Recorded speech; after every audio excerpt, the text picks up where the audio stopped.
اللہ سبحانہ و تعالی نے پچھلی آیات کے اندر یہ بات ارشاد فرمائی کہ اے نبی علیہ الصلاۃ والسلام، آپ کی بات سن کر وہی شخص راہ ہدایت پر چلے گا جو نصیحت کی پیروی کرنے والا ہو، جسے اس بات کی فکر ہو کہ میں نے اللہ کو جواب دینا ہے، جسے یہ لگن ہو کہ میں نے اللہ سبحانہ و تعالی کی رضا کا کام کرنا ہے۔ آیت نمبر 11 میں ہم نے یہ بات پڑھی، انما تنذر من اتبع الذکر وخشی الرحمن بالغیب۔ آپ کی اتباع وہی کرے گا، ڈرے گا وہ جو آپ کی نصیحت کا اتباع کر لے گا۔ اور یاد رہے کہ دنیا کے اندر یہ گروہ ہر وقت موجود رہا ہے کہ جنہوں نے انبیاء کرام علیہم السلام کی بات کو مان کر خود کو راہ راست پر چلا کے اللہ کے حوالے کر دیا۔ انہوں نے اس بات کی پرواہ نہیں کی کہ لوگ کیا کہتے ہیں، لوگ کیا کرتے ہیں، لوگوں کے تانے کیا ہیں۔ انہوں نے سب کچھ برداشت کیا صرف اس لیے کہ ان کا رب ان سے راضی ہو جائے۔ وَخَشِيَ الرَّحْمَنَ بِالْغَيْبِ، اور وہ رحمان کو دیکھے بغیر اس سے ڈرتے بھی ہیں۔ اللہ رب العالمین کو دیکھا کسی نے بھی نہیں ہے، اور اس بات کا یقین رکھنا کہ اللہ موجود ہے، اللہ کی صفات ہیں، اللہ رب العالمین پر ایمان رکھنا، پھر اس ایمان کے بعد بندہ اللہ رب العالمین کے سامنے جواب دہی کے احساس سے ڈر جائے، یقیناً یہ بندہ کامیاب ہے۔ اس لیے کہا کہ آپ ایسے بندے کو مغفرت کی اور عزت والے اجر کی خوشخبری سنا دیں۔ مکہ والوں کو اللہ رب العالمین نے یہ بات تو کہہ دی، لیکن اب ایک مثال کے ذریعے سے بھی ان کو سمجھایا جا رہا ہے۔ اللہ فرماتے ہیں وَضْرِبْ لَهُمْ، آپ ان کے سامنے بیان کریں، مثلاً ایک مثال، اصحاب القریہ، بستی والوں کی، بستی والوں کی ان کے سامنے مثال بیان کر دیں۔ یہ سمجھتے ہیں کہ رسالت کوئی نیا کام ہے، کوئی نیا رسول ان کے پاس آیا ہے، کہ دنیا میں پہلی مرتبہ اللہ نے کوئی رسول بھیجا ہے۔ نہیں، آپ ان کو مثال دیں ان بستی والوں کی کہ جن کے پاس اللہ نے ایک رسول بھیجا، اور جب رسول ان کے پاس آ گئے، رسولوں نے وہاں پر جا کر اللہ کے دین کی ترویج شروع کر دی، تو قوم کا جواب کیا تھا؟ آپ یہ پوری مثال ان کے سامنے بیان کریں، لیکن یہاں پر جو تفصیل بیان کرنی ہے وہ اصل میں یہ ہے کہ آپ تفاسیر اٹھا کر دیکھیں، بڑی بڑی تفاسیر، ان کے اندر لکھا ہوا آپ کو ملے گا اس آیت کی تفسیر میں کہ بستی سے مراد کون سی جگہ ہے۔ ہمارے ہاں یہ بڑا عجیب سا انداز پایا جاتا ہے کہ قرآن کے مزاج کو نہیں سمجھا جاتا، ہم اور سائڈوں پر نکل جاتے ہیں، اور راستوں پر چل پڑتے ہیں، اور اصل بات کو ہم گم کر بیٹھتے ہیں۔ بالکل اسی طرح جیسے ہم سنتوں کو چھوڑ دیتے ہیں اور بدعات کے اندر چل پڑتے ہیں، بالکل اسی طرح سے قرآن نے یہاں پر کہا کہ ان کے سامنے بستی والوں کی مثال بیان کرو۔ ساری عوام چل نکلی اس بات کی ٹوہ میں کہ بستی کون سی تھی۔ اللہ رب العالمین نے میرا بھائی نہیں بتایا کہ کون سی بستی تھی۔ اگر نہیں بتایا، اگر اس کی میرا بھائی ضرورت ہوتی، اگر بستی کا نام بتانے میں، بستی کی طرف آنے والے رسولوں کے نام بتانے کی ضرورت ہوتی تو اللہ ضرور بتا دیتے، لیکن اللہ رب العالمین نے اس چیز کو ضروری نہیں سمجھا۔ وہ ہم سے بڑھ کر حکمت والا ہے، وہ ہم سے بڑھ کر علم والا ہے، ہم اس کے علم کا احاطہ نہیں کر سکتے۔ لا یحیطون بشیء من علم الا بما شاء، تم اس کے علم کا احاطہ نہیں کر سکتے، ہاں جسے وہ چاہے علم عطا کر دے۔ قرآن نے اپنی آیات کے اندر اپنی کسی طرح کی لوچ نہیں رکھی ہے، بات کی ہے، سیدھی سیدھی کی ہے۔ اگر یہاں پر اللہ ضرورت محسوس کرتے، اگر یہاں پر ہمارا کوئی فائدہ ہوتا تو اللہ بستی کا نام لے لیتے، بستی کی طرف آنے والے رسولوں کے نام بھی لے لیے جاتے۔ جہاں اللہ رب العالمین نے پورے قرآن کے اندر کم و بیش 30 نبیوں کے نام لیے ہیں، اللہ ان 3 نبیوں کا نام بھی لے لیتے تو کوئی مسئلہ ہی نہیں تھا، لیکن یہاں ضرورت نہیں تھی تو اس لیے نام نہیں لیا۔ قرآن اور حدیث اس کے بارے میں خاموش ہے۔ ہمیں کیا کرنا ہے کہ ہم بھی اس چیز کے بارے میں خاموشی اختیار کریں جس کے بارے میں دین نے خاموشی اختیار کی۔ مفسرین یہ کہتے ہوئے نظر آتے ہیں کہ یہ جو شہر تھا اس سے مراد انطاکیہ نام کا ایک شہر ہے۔ وہ بستی جس کی طرف اللہ نے رسولوں کو بھیجا وہ انطاکیہ نام کی بستی تھی۔ الف نون توئیں الف کاف یہ اور آخر پہ ہے انطاکیہ۔ بعض نے کہا نہیں جی یہ انطاکیہ نہیں تھی، یہ اسکندریہ نام کا ایک شہر تھا۔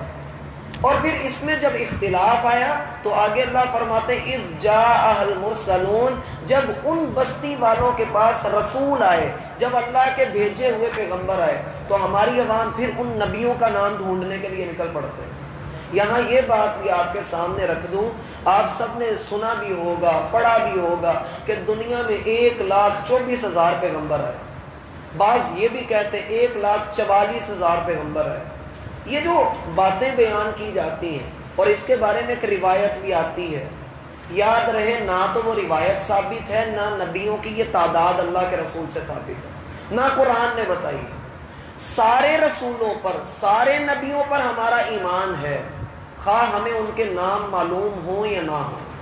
ہمیں جتنے نبیوں کے نام پتہ ہیں ہمیں ان پر بھی ایمان لانا ہے، اور جن کا نام ہمیں نہیں پتہ ہمارا ان پر بھی ایمان ہے۔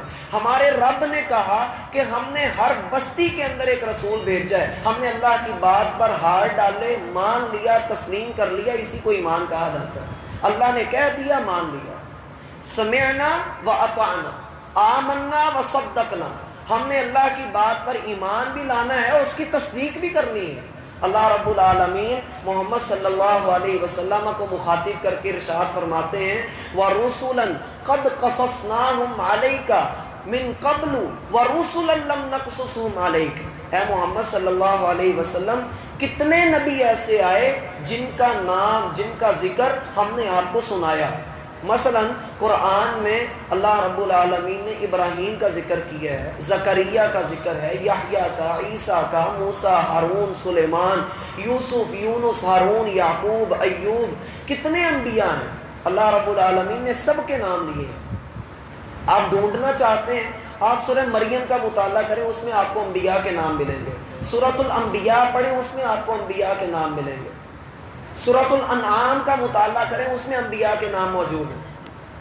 لیکن کتنے ہیں؟ پورے قرآن کے اندر کم و بیش 30 نبیوں کے نام ہیں بس۔ اللہ رب العالمین فرماتے ہیں کتنے رسول ایسے ہیں جن کے حالات جن کے واقعات ہم نے آپ کے سامنے بیان کیے ہیں۔ وَرُسُلًا لَمْ نَقْصُصْهُمْ عَلَيْكَ، اور کتنے رسول ایسے ہیں جن کا ہم نے آپ کے سامنے ذکر ہی نہیں کیا، ہم نے آپ کو ان کے متعلق بتایا ہی نہیں ہے۔ جب اللہ رب العالمین نے بتایا نہیں لیکن اللہ یہ کہہ رہے ہیں کہ وہ رسول تھے، ہمارا فرض یہ بنتا ہے ہم ان پر ایمان لیں، اور یہ ہمارے ایمان کا حصہ ہے۔ اللہ رب العالمین ارشاد فرماتے ہیں کہ ایمان والوں کی نشانی یہ ہے، وہ کیا کہتے ہیں لا نفرق بین احد من رسلی، ہم رسولوں میں فرق نہیں کرتے، اللہ نے جس کو رسول بنایا ہم اس کی رسالت پر ایمان رکھتے ہیں کہ اللہ نے اس کو رسول بنایا۔ آج اگر کوئی بندہ موسیٰ علیہ السلام کی شان میں گستاخی کرتا ہے، میرا بھائی وہ مسلمان نہیں رہے گا، وہ کافر ہو جائے گا۔ کوئی بندہ عیسیٰ علیہ السلام کی رسالت کا انکار کرتا ہے، وہ بھی کافر ہو جائے گا، کیونکہ ہمارے ایمان کا حصہ ہے سارے رسولوں پر ایمان رکھنا۔ اسی لیے میں نے ایک دن پہلے بھی بتایا تھا کہ یہود، عیسائی اور مسلمان ان تینوں کا آپس میں مناظرہ ہوا کہ جنت میں کون جائے گا۔ تو ایک مسلمان عالم نے بات ختم کی تھی، اس نے کہا کہ اگر یہودی جنت میں جائیں گے تو مسلمان بھی جنت میں جائیں گے، اس لیے کہ ہم مسلمان موسیٰ کو مانتے ہیں اور یہودی بھی موسیٰ کو مانتے ہیں۔ اگر عیسائی جنت میں جائیں گے تو ہم مسلمان بھی جنت میں جائیں گے کہ مسلمان عیسیٰ علیہ السلام کو مانتے ہیں اور عیسائی بھی عیسیٰ کو ہی مانتے ہیں۔ لیکن اگر مسلمان جنت میں جاتے ہیں تو کوئی یہودی بھی جنت میں نہیں جائے گا اور کوئی عیسائی بھی جنت میں نہیں جائے گا، اس لیے کہ عیسائی نہ تو محمد کو مانتے ہیں نہ یہودی محمد کو مانتے ہیں، اور مسلمان وہ ہیں جو موسیٰ کو بھی مانتے ہیں، عیسیٰ کو بھی مانتے ہیں اور محمد کو بھی مانتے ہیں۔ آج کوئی بندہ اگر یہ کہتا ہے لا الہ الا اللہ، وہ مسلمان نہیں ہوگا، یہ ذہن میں رکھیے۔ کوئی یہودی کوئی کافر اگر وہ کہتا ہے دیکھو بھائی میں کلمہ پڑھتا ہوں لا الہ الا اللہ، ہم کہیں گے آگے محمد الرسول اللہ پڑھ، رسالت محمدی کا اقرار کرے گا تو اسلام میں آئے گا۔ اگر وہ اقرار رسول نہیں کرتا میرا بھائی وہ اسلام کے اندر نہیں ہے۔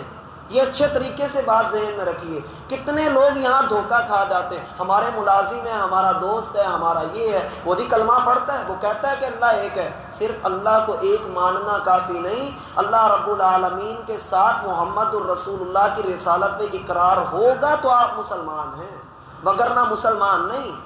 ہم سارے رسولوں پر ایمان رکھتے ہیں، ہم سارے رسولوں کی رسالت کو مانتے ہیں، لیکن شریعت اب محمد صلی اللہ علیہ وسلم کی چلے۔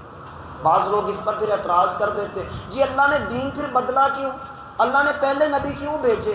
اس کی جواب، اس کا سمپل سا جواب ایسے لوگوں کو یہ دیا جاتا ہے کہ بھائی ایک بچہ 8ویں کلاس میں پڑھتا ہے، اس نے 8ویں کے پیپر دے کر امتحان پاس کر لیا، اب وہ 9ویں کلاس میں آیا، اسے نئی کتابیں ملی، اب وہ بچہ یہ کہہ رہی کتابیں بدلی کیوں ہیں، مجھے 8ویں والی کتابیں پڑھاؤ، تو بیوقوفی والی بات کر رہا ہے۔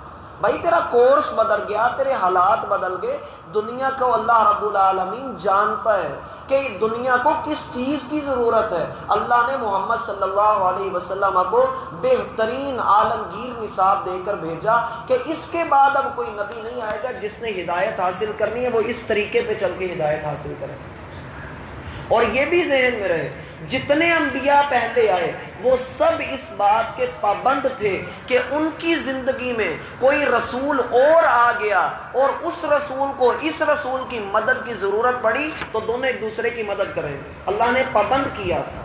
سورہ آل عمران کو پڑھیے تو اللہ رب العالمین کی یہ بات آپ کو وہاں پر ملے گی۔ اللہ فرماتے ہیں کہ ہم نے بستی والوں کی طرف رسول بھیجے، بستی والوں کی مثال ان کے سامنے بیان کر دیں۔ اللہ کو ضرورت ہوتی تو یہاں پر اللہ بستی کا نام بھی لے لیتے، رسولوں کا نام بھی لے لیتے، لیکن یہاں ضرورت نہیں ہے۔ وہ کون سے رسول تھے؟ ہمارا ان پر ایمان، وہ جو بھی تھے وہ اللہ کے رسول۔ اللہ فرماتے ہیں اذ ارسلنا الیہم اثنین، ہم نے اس بستی میں 2 رسول بھیجے، فکذبوہما، بستی والوں نے دونوں کو جھٹلا دیا۔ یاد رہے جب بندہ دین کی بات کرتا ہے، جب دین کی طرف لوگوں کو لے کر آتا ہے، لوگ آپ کو نہیں جھٹلاتے، لوگ آپ کو نہیں جھٹلا رہے۔ کسی بھی کافر نے اللہ کے رسول کو نہیں جھٹلایا، انہوں نے کس بات کو جھٹلایا؟ اللہ کی بات کو جھٹلایا۔ انہوں نے محمد صلی اللہ علیہ وسلم کے بارے میں کیا کہا؟ ہم نے آپ کی زبان سے کبھی جھوٹ سنا نہیں، لیکن یہ جو آپ باتیں کرتے ہیں یہ ہماری سمجھ سے بالا تر ہے، اس لیے یہ باتیں جھوٹی ہیں۔ اللہ کے رسول کو جھوٹا نہیں کہا انہوں نے، وہ اللہ کو جھوٹا کہتے ہیں۔ اسی لیے تو اللہ قرآن میں یہ بات فرماتے ہیں فَمَنْ أَظْلَمُ مِمَّنِ افْتَرَىٰ عَلَى اللَّهِ كَذِبًا، اس شخص سے بڑھ کر ظالم کون ہوگا جو اللہ کی طرف کوئی جھوٹی بات منسوب کر دیتا ہے یا اللہ کو وہ جھوٹا کہہ دیتا ہے، حالانکہ اللہ سارے لوگوں میں سے، ساری ہستیوں میں سے من اصدق من اللہ قیلا، اللہ سے بڑھ کر سچا اور کون ہے؟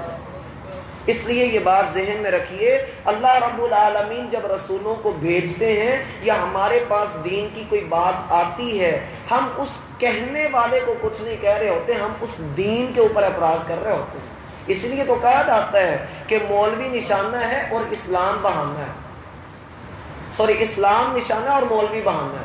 ہم مولوی کو آڑ بنا کر ہم اسلام کو باتیں کر رہے ہوتے ہیں۔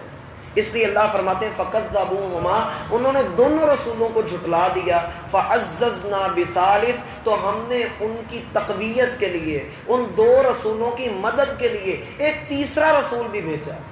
یہاں سے ہمیں یہ سبق ملتا ہے اگر آپ دین کا کام کر رہے ہیں، اگر آپ دین کے لیے کھڑے ہوئے ہیں تو میرا بھائی آپ تعداد میں تھوڑے کیوں نہ ہو، اللہ آپ کی مدد ضرور کرے گا، اللہ آپ کے لیے کوئی نہ کوئی انتظام ضرور کر دے گا۔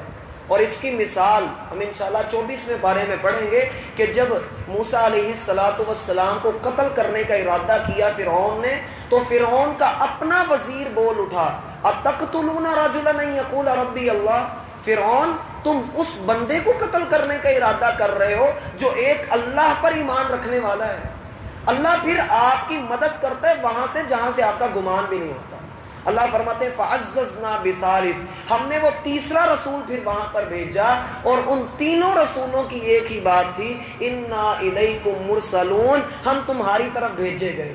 کوئی اپنی مرضی سے نہیں آتا، رسولوں میں سے کوئی رسول اپنی مرضی سے نہیں آیا، سب کو اللہ نے چنا، سب کو اللہ رب العالمین نے بھیجا، اور رسولوں کے اندر اتنی جرت نہیں ہوتی کہ وہ اللہ کی نافرمانی کر سکے یا اللہ کا حکم ٹال سکے۔